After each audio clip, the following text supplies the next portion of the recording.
Assalamualaikum warahmatullahi wabarakatuh. Perkenalkan, nama saya Isnani. Saya dari kelompok 11, yang mana teman-teman saya ada Muhammad Khairul Azimi dan Muhammad Ruhul Amin. Kelompok 11 membahas tentang materi menyusun tabel kisi-kisi. Masuk ke pembahasan pertama, pengertian dari kisi-kisi. Kisi-kisi adalah suatu format atau matrik yang memuat kriteria tentang butir-butir soal yang akan ditulis. Kisi-kisi ini kemudian digunakan sebagai desain atau rancangan penulisan soal. Jadi penulisan soal yang harus diikuti oleh penulis soal. Kisi-kisi berisi ruang lingkup dan isi materi yang akan diujikan.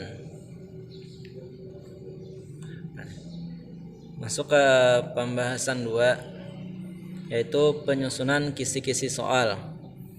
Penyusunan kisi-kisi soal merupakan kerangka dasar yang digunakan untuk penyusunan soal dalam evaluasi proses pendidikan dan pembelajaran. Dengan kisi-kisi penulisan soal ini, maka tidak akan terjadi penyimpangan tujuan dan sasaran dari penulisan soal untuk evaluasi penulisan soal. Maka tidak akan terjadi penyimpangan tujuan dan sasaran dari penulisan soal untuk evaluasi penulisan soal.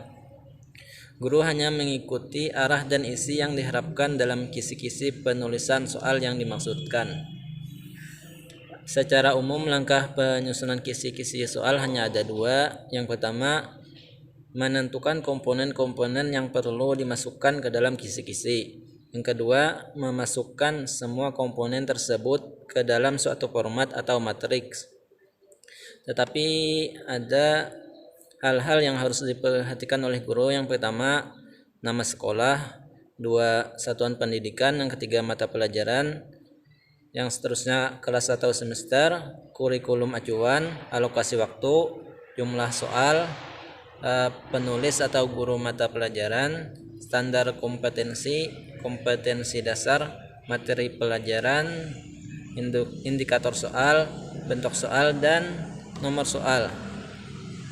Selanjutnya masuk ke pembahasan tentang menentukan bentuk dan model soal. Tes pada umumnya digunakan untuk menilai dan mengukur hasil belajar siswa, terutama hasil belajar kognitif berkenaan dengan penguasaan bahan pengajaran sesuai dengan tujuan pendidikan dan pengajaran. Tes hasil belajar adalah merupakan salah satu jenis tes yang digunakan untuk mengukur perkembangan atau kemajuan belajar peserta didik setelah mereka mengikuti proses pembelajaran. Bentuk dan model soal ada beragam. Yang pertama, soal tes bentuk uraian atau bentuk esai. Yang kedua, soal tes bentuk objektif. Yang ketiga, menjodohkan atau matching test. Yang keempat, tes isian. Selanjutnya akan dibahas oleh teman saya. Terima kasih. Oke, penjelasan selanjutnya ada menentukan jumlah soal. Jadi jumlah butir soal itu tentu saja ada ketentuan yang asli.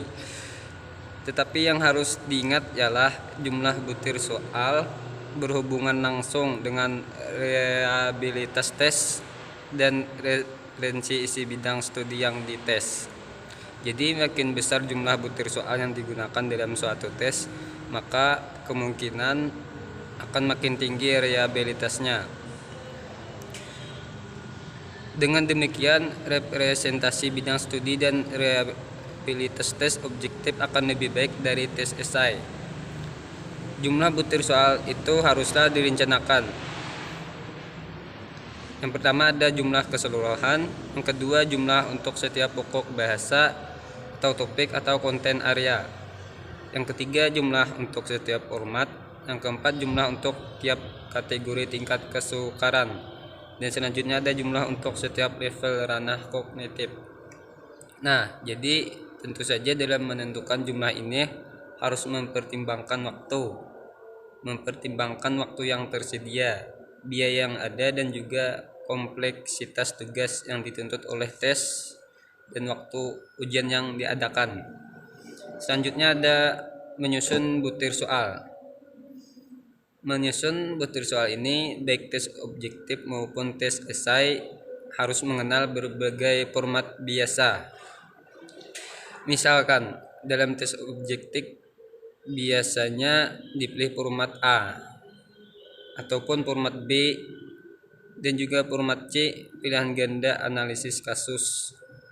Ada juga format D pilihan ganda kompleks dan juga E pilihan ganda yang menggunakan diagram, gambar, garis atau tabel. Jadi dari berbagai penelitian ini juga telah menunjukkan bahwa berbagai format butir soal ini tidak menunjukkan perbedaan efektivitas yang berarti untuk mengukur berbagai level ranah kognitif. Selanjutnya ada menetapkan tujuan. Dalam melakukan tes pasti ada tujuan yang ingin dicapai. Nah, jadi tujuan ini dapat berupa tujuan khusus. Misalkan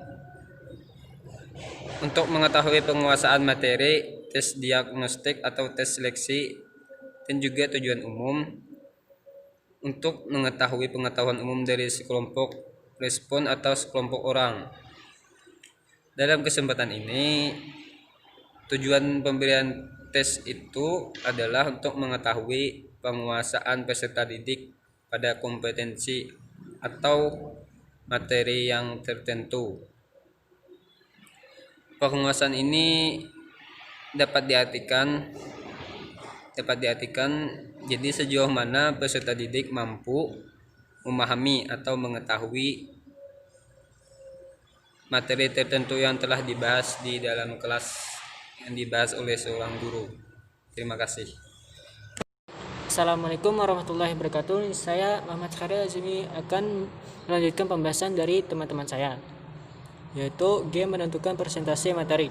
Untuk materi yang seragam, yang dimaksud dengan seragam di sini adalah bahwa antara pokok materi yang satu dengan pokok materi yang lain mempunyai kesamaan dalam imbangan aspek tingkah lakunya.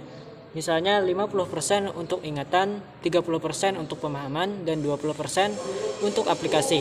Apabila demikian halnya, maka angkatan presentasi dapat dituliskan pada kolom di bawah kata-kata ingatan, pemahaman, dan aplikasi. Selanjutnya banyak butir soal untuk setiap sel kotak kecil diperoleh dengan cara menghitung presentasi dan banyaknya soal bagi tiap pokok materi yang sudah tertulis di kolom paling kanan.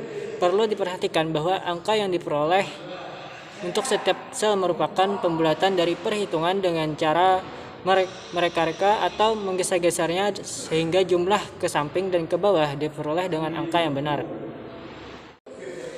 Yang kedua yaitu untuk materi yang tidak seragam. Apa yang telah dijelaskan adalah pembuatan kisi-kisi laba spesifikasi untuk materi yang seragam dan arti seragam dalam imbangan tingkah laku. Adanya pokok-pokok materi dalam 1 bulan hanya mencakup satu aspek tingkah laku saja, yakni ingatan saja. Misalnya suku-suku bangsa yang ada di Indonesia, adanya suku-suku bangsa tersebut hanya dapat dihafalkan tanpa perlu dipahami, apalagi diaplikasikan. Dalam keadaan demikian, maka yang hanya isinya kolom ingatan. Dalam keadaan lain, misalnya hal osmose dan difusi, hanya dapat dipahami dan diaplikasikan, sebaiknya tidak dihafalkan. Untuk membuat tabel spesifikasi pokok-pokok materi yang tidak seragam tidak perlu mencantumkan angka presentasi imbangan tingkah laku di kepala kolom. Pemberian imbangan dilakukan tiap pokok materi didasarkan banyak atas soal untuk pokok materi dan imbangan yang dikehendaki oleh penilai menurut sifat pokok materi yang bersangkutan. Yang selanjutnya yaitu H menetapkan aspek intelektual. Indikator dalam kisi-kisi merupakan pedoman dalam merumuskan soal yang dikehendaki. Kegiatan perumusan indikator soal merupakan bagian dari kegiatan penyusunan kisi-kisi. Untuk merumuskan indikator dengan tepat, guru harus memperhatikan materi yang akan diujikan, indikator pembelajaran, kompetensi dasar, dan standar kompetensi. Indikator yang baik dirumuskan secara singkat dan jelas. Syarat indikator yang baik yang pertama yaitu menggunakan kata kerja operasional perilaku khusus yang tepat. Yang kedua, menggunakan satu kata kerja operasional untuk soal objektif dan satu atau lebih kata kerja operasional untuk soal uraian atau tes perbuatan. Yang ketiga yaitu dapat dibulatkan soal atau pengecohnya untuk soal pilihan ganda.